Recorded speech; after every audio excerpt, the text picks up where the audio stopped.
Hey, what is up guys, I'm KBHD here, and welcome to the unboxing of the Nexus 6 Plus. Just kidding, it's the Nexus 9. So there's no more Nexus 7, and there's no more Nexus 10, but there's this new 9-inch tablet somewhere in the middle. Now people have seen this already. I'm actually going to be showing you guys the white one instead of the dark one. Everyone's seen the dark one, I feel like, so I'm going to be giving my first impressions of it, and it has at least a slightly more interesting box than the Nexus 6 did. The Nexus 6 had this all blank box, like the printer ran out of ink, a little bit of an interesting look, same as the iPhone 6. But we actually do need a knife to cut this box for the first time. Basically, there are opinions about this device out there already. There are a lot of mixed opinions, and there are some reviews out already. People have already seen this device in the wild.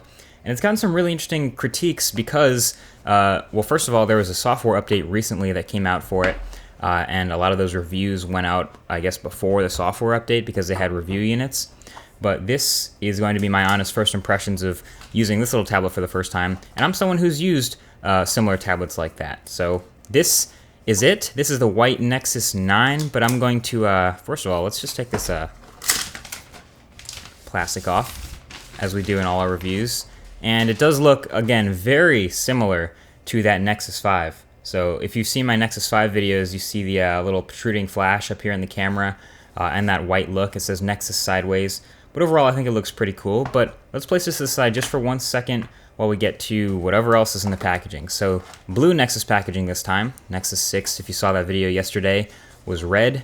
And we get, of course, a little bit of warranty information. No SIM, since this is a Wi-Fi only tablet, but if you get the LTE version, I wonder if you'd get a SIM card ejector tool. And then since this is made by HTC, you have your HTC made accessories. So that would be your charging brick and your power adapter. Pretty simple stuff. But I'm going to put that right back away because I want to take a look at the tablet again. There's been a lot of talk about the way this thing is built. So it's now a 4x3 tablet, first of all, reminding me a lot of the iPad mini. And it's a lot bigger because it has a much larger display. But again, very different between these two devices. Same camera placement, similar button placement, but a little bit different than that. Also, I said this is going to be the white version, but I might as well show you guys the dark version of the Nexus 9 too. They both feel very similar. They have this soft touch feel, but it's very similar again to the Nexus 5 of last year, where the dark is a little bit softer touch than the light, because if the light was made of the same soft touch material as the dark, it would stain more easily. And even though you aren't necessarily putting this thing in your pocket, you will notice a difference in color. So it's a little bit of a different feel, and you'll only notice that if you have the two side by side. But I'm going to go ahead and boot this thing up. Yes, you do have a metal band around the side, which is pretty cool, and that definitely influences the way it feels in the hand, and I'd say it even feels more premium than it did before. And it's running Android 5.0 Lollipop, so this is my first look at Lollipop on a tablet, at least because I haven't gotten the update yet on my Nexus 10.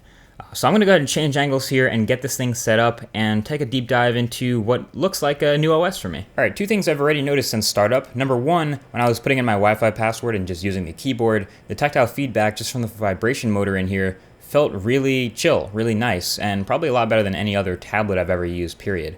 And number two, here's our update. This is a 297.2 megabyte update right off the bat from taking it out the box, so let's do it.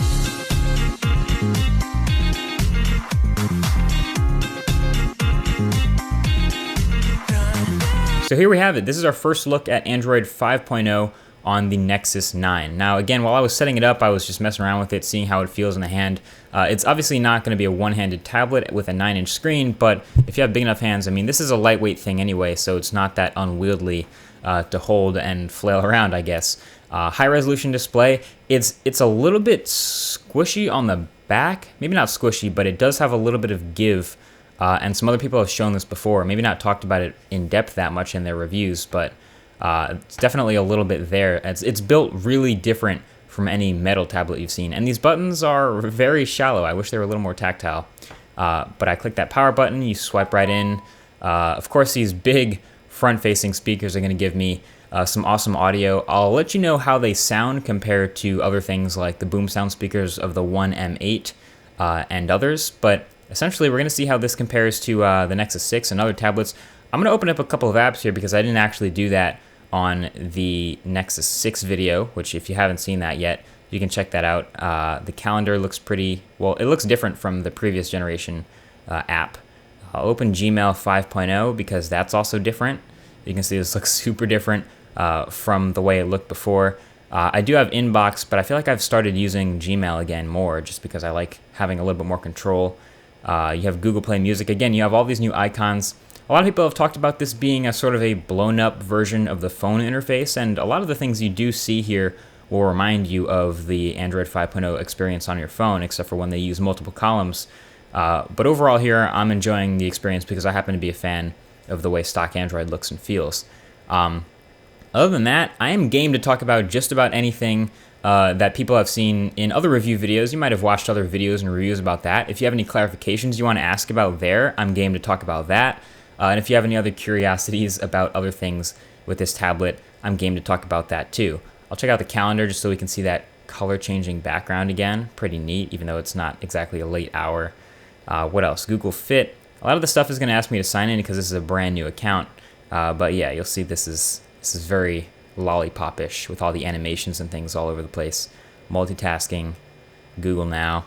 It's all here. It's all going to be reviewed, and this is just my first impressions of the device. So feel free to leave a thumbs up if you enjoyed. Again, lots more videos coming in November. Hope you enjoyed this one, and I'll talk to you guys in the next one. Peace.